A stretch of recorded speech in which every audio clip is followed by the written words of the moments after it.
And we are live. Welcome to Storytime with Dave Booker. I appreciate you being here. So today we're going to read two chapters and then only one left. So we'll see how much time there remains. And if need be, then we'll just go all the way through and read the whole thing. I kind of hate to do that. Really enjoyed reading this book to you. The next book we'll be reading is Ledge of Creation, The Tour de Ledge by Steve Wolf. So I have that one here. That's the next book we're going to be reading. Not the whole thing. He's given me a few choice chapters to read. I'm really looking for it. This is a hysterical book. I've enjoyed reading it, and this is my go-to for when I want something fun to read. So that is what we're going to do next. So we are at 10 o'clock. It is time to begin. Now, this is Sheriff in a Small Cow Town. This was a lot of fun to write because Morgan's back in the early West.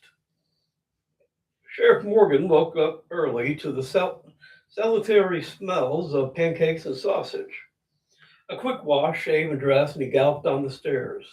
At the bottom, he stopped and gazed into the kitchen with wonder. His wife was at the stove cooking and humming to herself. The light reflecting off her hair from the lantern above caused a halo effect. He thought how appropriate it was. To him, she was an angel. Not only was she beautiful, but she was warmth and gentleness personified. She swung around to put a few more pancakes on a plate, already full of them. Seeing her husband standing near the stairs, gawping, she called out, "Come on, slow coach. Breakfast ready and your coffee's poured." He felt his heart beat faster. Walking with long strides, he gathered her to him and kissed her. He tried to put all the love and passion he felt for her into that kiss. When they parted, he saw that he must have succeeded. Her face was flushed and her eyes half closed. When she came to, she playfully swatted him. "We've been married for 20 years now. People like us don't act like honeymooners." Picked her up. "Well, they do if they're lucky." He pulled out her chair and she slid gracefully into the seat. The table was set for four. Mary was sure that Morgan's young deputy, Rocky, would arrive soon. Rocky enjoyed Mary's cooking too, and always had it over about this time. The grandfather clock was finishing tolling off the hour when he knocked on the screen door. Without turning, Morgan waved him inside, and Rocky dashed to the table. Down the stairs, singing and swaying as if dancing, came Agnes to join them. Morgan grunted approvingly when Rocky leapt to his feet and held out Agnes's chair. Agnes affected Rocky as her mother still affected Morgan. Fortunately, Morgan approved of them as a couple, so it was only a matter of time before they would be wed. As they ate, Morgan considered his deputy. He'd been working with him for 2 years now and had proven himself a capable young man. Rocky had asked to learn the trade at 14 and was serious about the job. He'd come in every day, learning the ropes and asking questions. He rode with him whenever Morgan had to go on a ride to one of the farms. People accepted him as the sheriff's assistant. We had no authority. It was gaining their trust and respect. When he had recently turned 16, Morgan officially made him his deputy. He was pleased to see that having the badge didn't change the man. Rocky remained polite, caring of the town and its people, and respectful to all. Rocky worked to improve himself constantly, both in mind and body. It was a kind of improvement Morgan understood, since it was also part of his own makeup. Rocky had been seeing Agnes now for a while, and his feelings for her were sincere. Agnes was choosy and had approved of the dedicated person who was devoted to her. He had shown intelligence, patience, and generosity. She had talked to her father about marrying Rocky. Morgan had approved, but had not sure to wait until Rocky had a steady income before they were married. After breakfast, sheriff and deputy mounted their horses and headed into town. It was a cool morning, with the ground still damp from the night's rain. In the distance, they could just see the outlines of the buildings silhouetted against the night sky. The town was beginning to wake up as they approached. Shopkeepers waved, pausing as they swept the dirt and dust from their floors into the street. Morgan waved back with pride in the fact that he could name every face and knew this town like the back of his hand. Morgan kept the peace with firmness coupled by kindness. He considered it preventative medicine that ensured problems were taken care of early. Looking down a side street, he saw Cat Charleston, commonly called Miss Kitty, outside corralling her chickens again. The neighbors came out and assisted her like a well-drilled team. Early on, he had fined her for creating a disturbance when her chickens got out so often. Her neighbors all came to him to defend her, and he waved it. Rocky nudged Morgan. He had seen a new face in town. Not that he could exactly see the face, but like Morgan, he knew everyone at sight, and even if it was only a silhouette. People passed through town often, but this guy, he had that hardened, determined stance that made him wary. Morgan nodded. Yeah, you'd bear watching. Oh, come on, come on. Work with me here. There we go. Approaching the jail, they sat outside and made no effort to hide the fact that they were keeping the man under surveillance. The man smiled to himself. This was exactly what he wanted. The man was hanging around purposefully near the bank, edging closer to the door and then moving back. His form clearly visible now in the light from the oil lamp in the corner.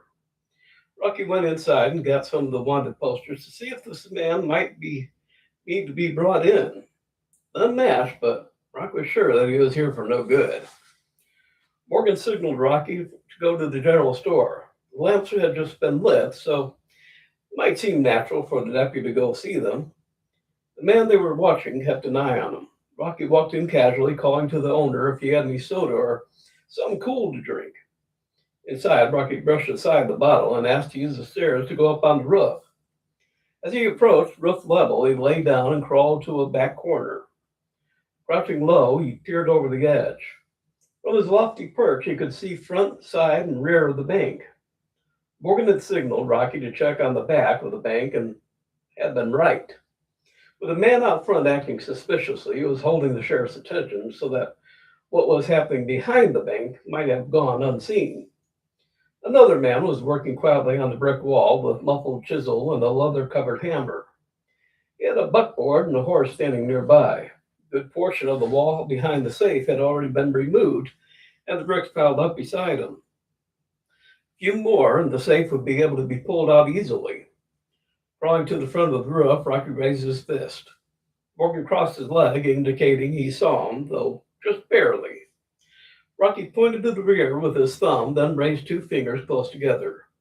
From where Morgan sat, it would indicate one finger. He opened his hand and half closed it, indicating that the person to the rear had almost finished. Morgan uncrossed his legs, indicating message received. Morgan rose, hitched his belt into place, and walked over to the man. Rocky descended the stairs and at great speed went to the back door. He quietly made his way to where the man was still working. Slapping the horse hard on the backside, he sent it speeding off. The rumble of the buckboard hurtling off made the man turn. Rocky had the drop on him, and the man put his gun back into their holster. The rising morning sun hazily showed his progress. Back of the safe was exposed. It wasn't a large one, and he had removed enough bricks that the rest would have given way easily when pulling the safe out. Rocky led his man to the jail, and Morgan followed with his. Placing the man in the cell, or men in the cell, Morgan left once more. Rocky sat behind the desk and waited. Morgan had said he was going to check things out again and wait for the bank manager to make repairs. Morgan's instincts and experience told him that there was more to this than it seemed. As he exited the jail, a soft noise of hoof clops and the grunts of a person straining told him he was right. Swiftly mounting his horse, he galloped to the back of the bank. A third man had gotten the safe out and onto another small buckboard. He was mounted and urged the horse into a gallop. Morgan fired a warning shot. At the horse's speed, he was already out of range, even pulling a heavy load. Morgan urged his horse to full speed and raced after, firing two more shots, knowing full well that they would never reach a target. Rocky heard the gunshot and two more. Grabbing the rifle from the case, he ran outside and fired 3 shots in the air. This was a signal Morgan had set up if this sort of situation arose. Locking the gun back up, Rocky locked the doors. Taking a last look around, he was satisfied his prisoners would be there when he returned. Running outside, he swung into the saddle and followed in hot pursuit. Watching Rocky's swift departure, a fourth desperado walked to the door in the jail and peered inside. Standing at the door, his body hid his picking of the lock. The door opened and he slid inside, located the keys, and opened the cell door. Come on, the sheriff and deputy are chasing after Luke. When they get to Connor's Pass, we'll have to change horses. No, he'll have to change horses. We'll trap them in a crossfire. There isn't much of a way in the way of cover for the sheriff and deputy to get to. The men were running for their horses and leaping into the saddles. Everything had been planned in advance, and they knew the path to follow. Morgan and Rocky were riding into danger with trouble getting closer the longer they rode.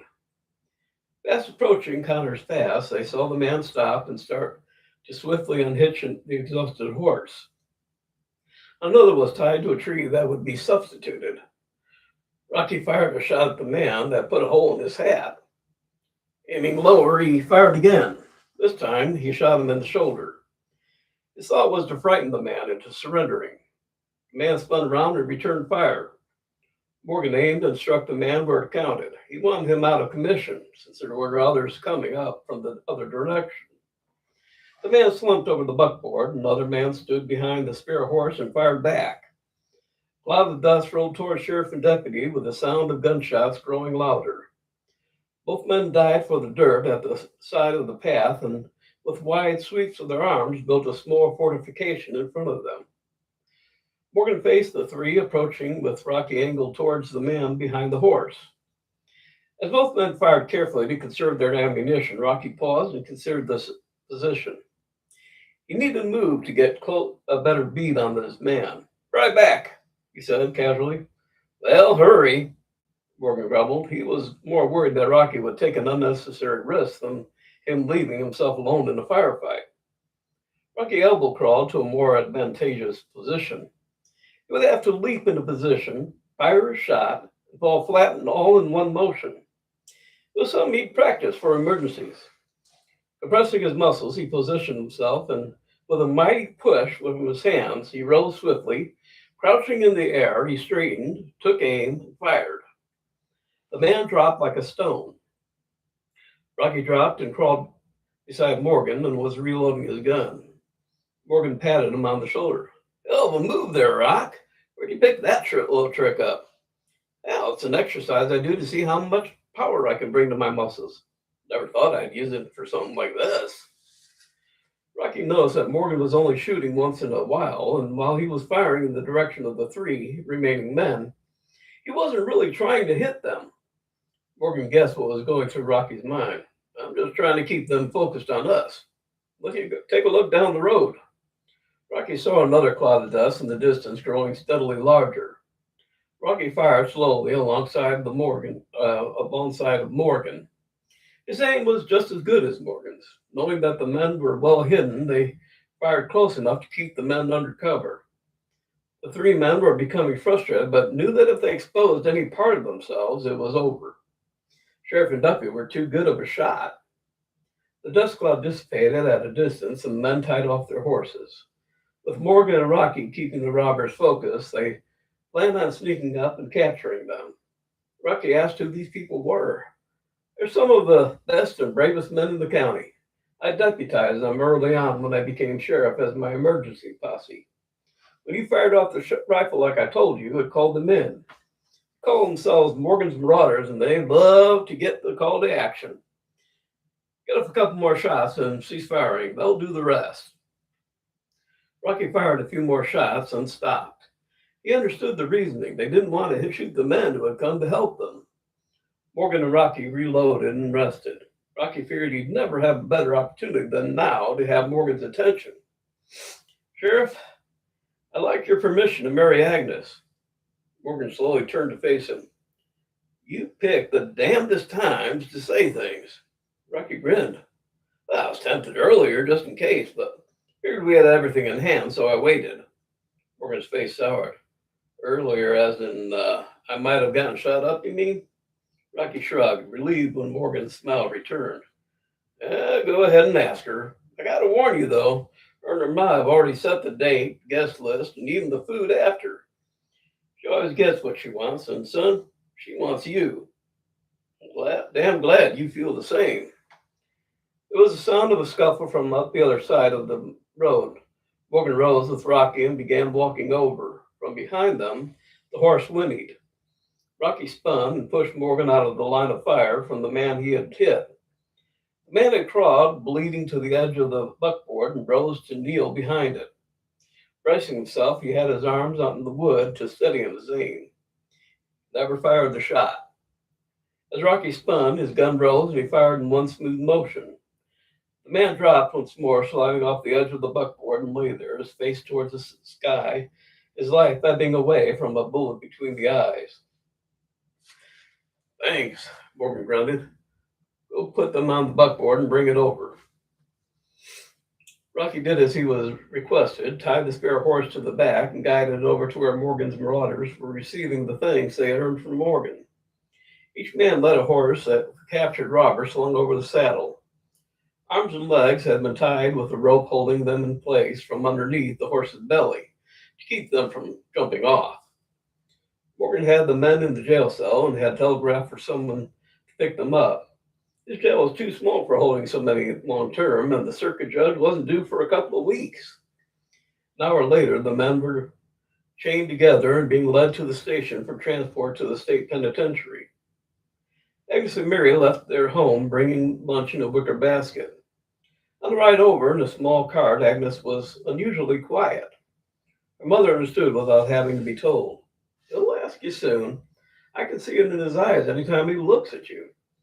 Agnes stabbed at her tears with a handkerchief. He better. I'm 15 in a couple of days, and Rocky's 16, almost 17. We could have been married last year if Dad hadn't told me to wait. Mary patted her leg as she guided the horses to the jail. Your father's a stickler for propriety. He wanted to make sure Rocky was going to stick around and be able to support you. He said last night he's finally sure about him, so I'm sure he'll find a way to let Rocky know he's comfortable with him marrying you.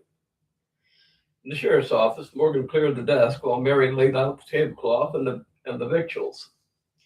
Agnes was hovering around Rocky, dusting off the dirt from his clothes. Morgan hid his smile and wondered if Rocky would pop the question during lunch. Rocky was pretending he was deep in thought while Agnes's touch sent fire through his veins. Starting as if roused from a dream, he looked over at Agnes. Oh, hi. How long have you been here? She frowned at him. Agnes, I have something important to ask you. Her eyes flew open wide and she stood trembling.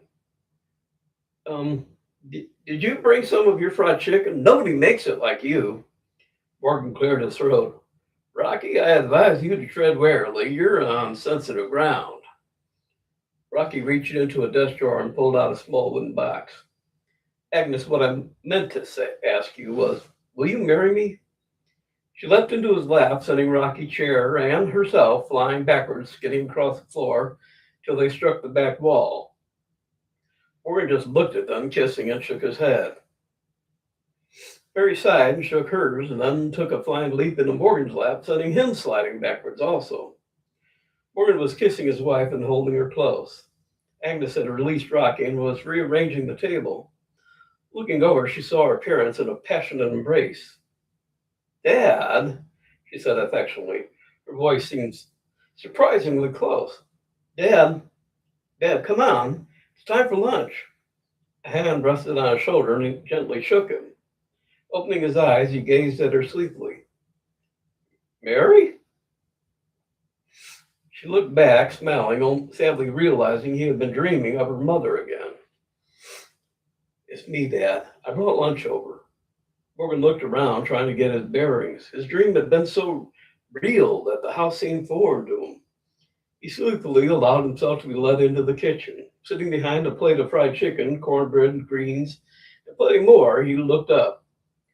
Well, I talked to Rocky, and he should be asking you to marry him today. Her head snapped up. What had he been dreaming about? All right, we're going to do the next one, and that's it for today.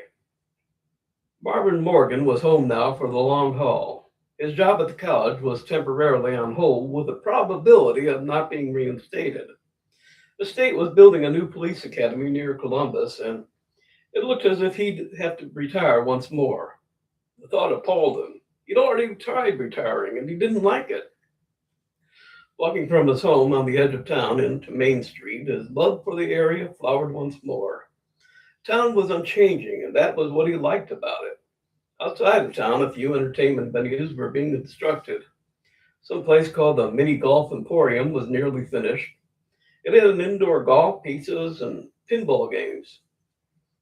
The younger folks were eagerly waiting for its completion. Here it was a drive-in theater almost done. The speaker boxes were in and the screen was ready, the snack bar being the only item remaining to be stocked. They're showing a test movie this weekend to see how many people would show.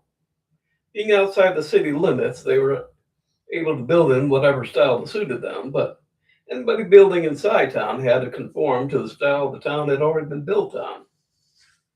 This was put into what Rocky had called a covenant, an agreement from the town to keep things the way they were. Talbot waved as he made his rounds, driving one-handed, totally relaxed. He seemed happy, but Morgan was pleased to see that he was also very observant. His quick darting glances were roving over everything, looking for anything out of step. Neither Rocky nor Talbot had ever gotten complacent when things were quiet. That was when he had to stay keyed up. That was usually when trouble was right around the corner. Wondering, I need a drink, hold on.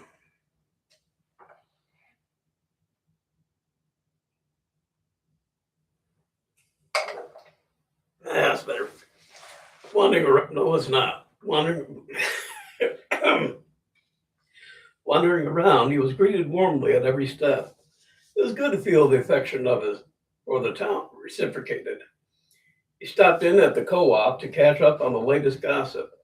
Not much going on, but that was just fine. Several people were complaining about the new dentist in town. The complaints were all about how much he charges to look into your mouth. It was a scandal that people were able to charge so much. $15 for them to tell you to open your mouth and say ah, and maybe do a little bit of cleaning. Morgan asked Tom Cooper if he'd see him and get a set of dentures finally. Tom looked up, shook his head. Yeah, I've been without them for more than 10 years come August. If I can make do without them for this long, I don't figure I'm spending a fortune just to be able to eat an apple when applesauce suits me just as well. In the distance, he saw Agnes leading Tucker for a walk. They were constantly having to stop as folks made a fuss over Tucker, who sat enjoying the attention with great dignity. However, when someone scratched his stomach, he lost all pretense to dignity, rolled onto his back, and lay there grinning with his tongue hanging out and his eyes closed. Agnes took him into town at least 3 times a week, and he loved it. She waved at her father, then turned the corner, headed to the courthouse. Passing the general store, Michaela came out with more yarn.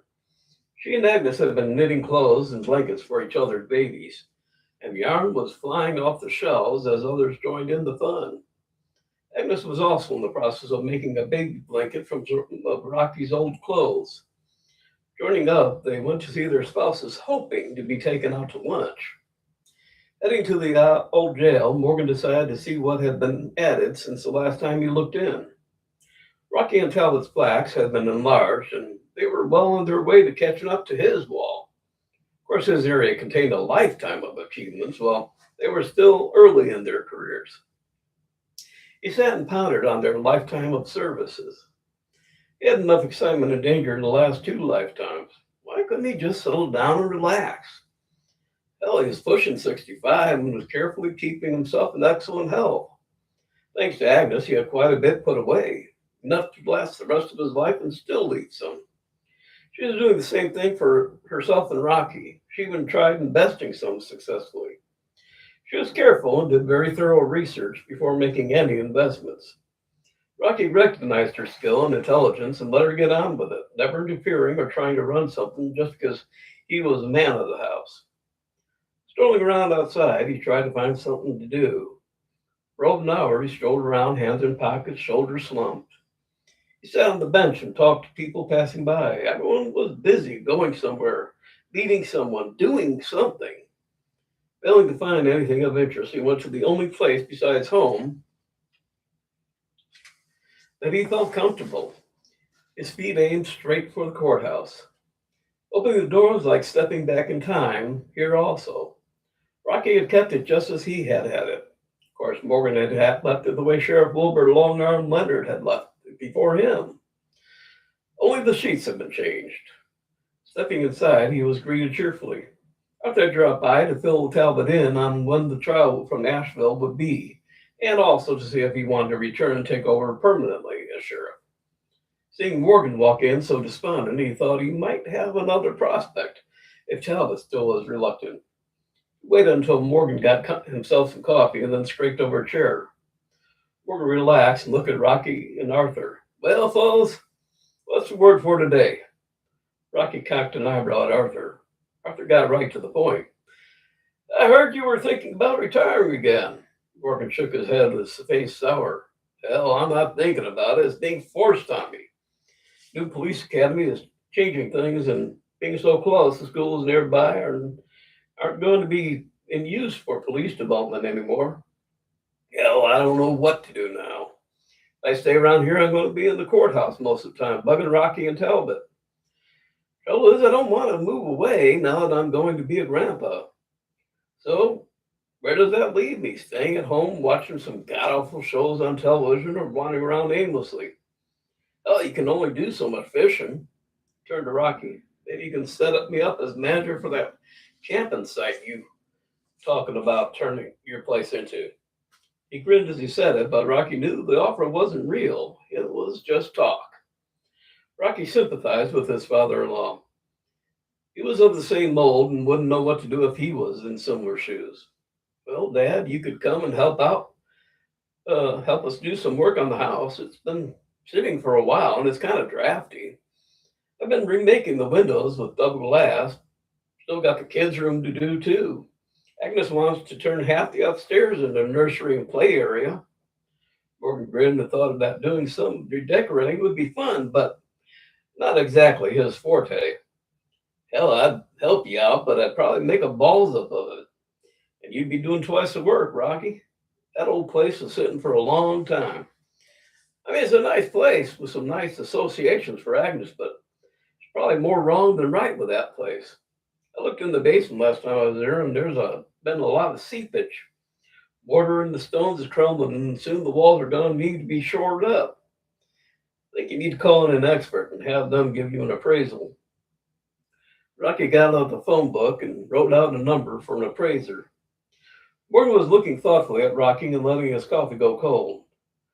You know, son, our house is pretty empty now that I'm alone. I'd appreciate if you could see your way into talking Agnes and come back. You can take my bedroom and turn that into the nursery. I'm moving myself into the TV room. It's convenient to the kitchen. There's a full bathroom between it and the kitchen.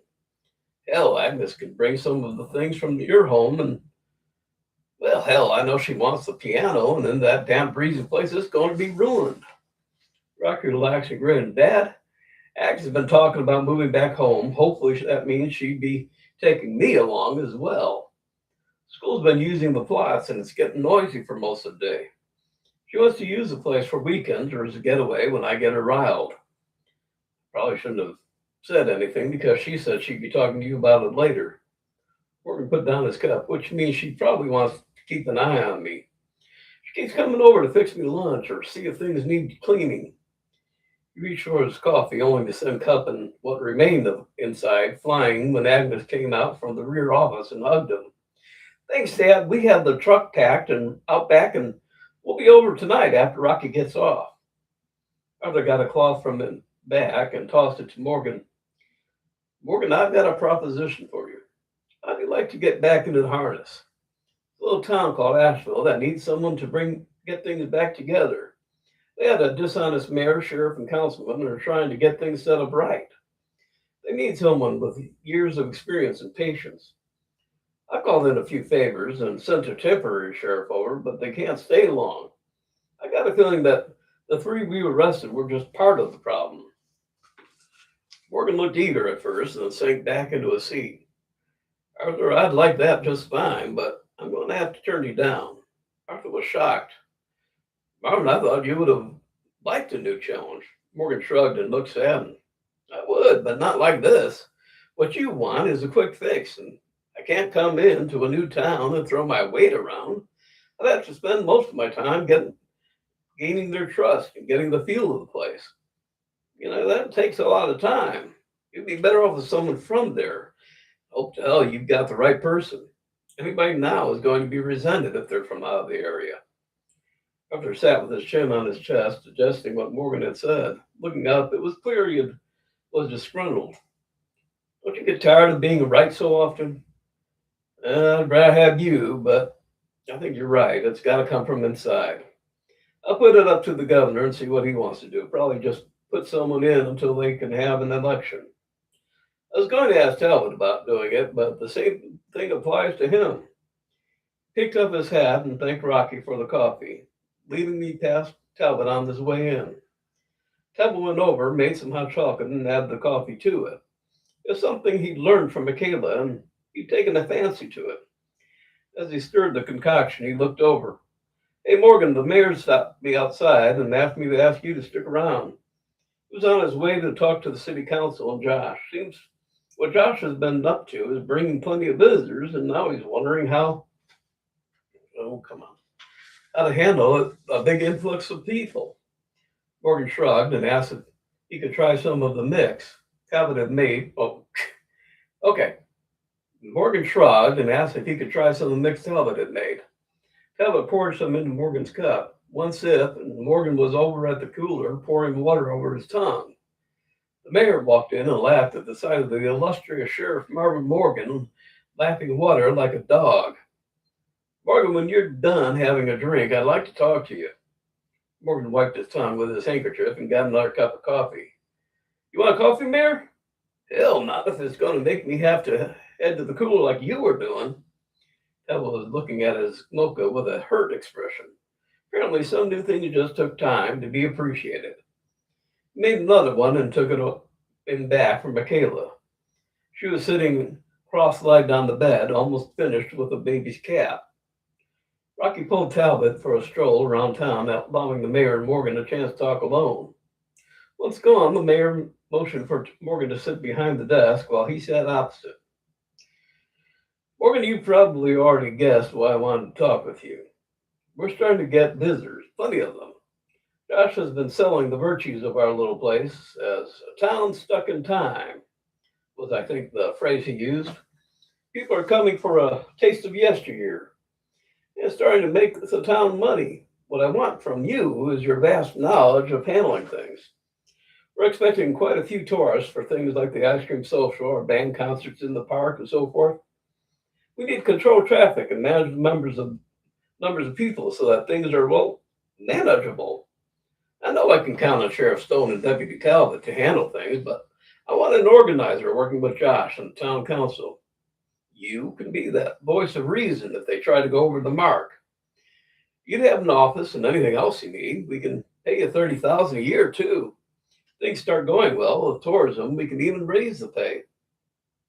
Hell, I know the school isn't having classes on law enforcement anymore, so you are free to retire again.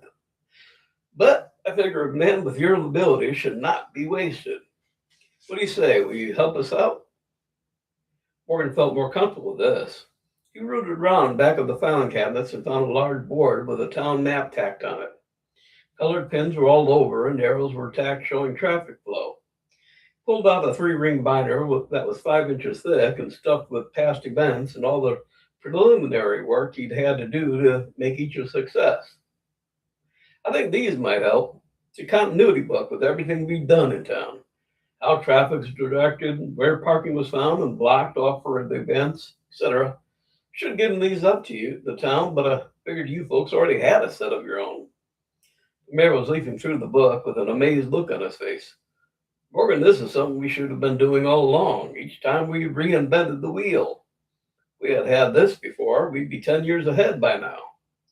Tell you what, put this stuff in your new office and work alongside Josh. Between the two of you, this town's going to be bursting at the seams with things to do.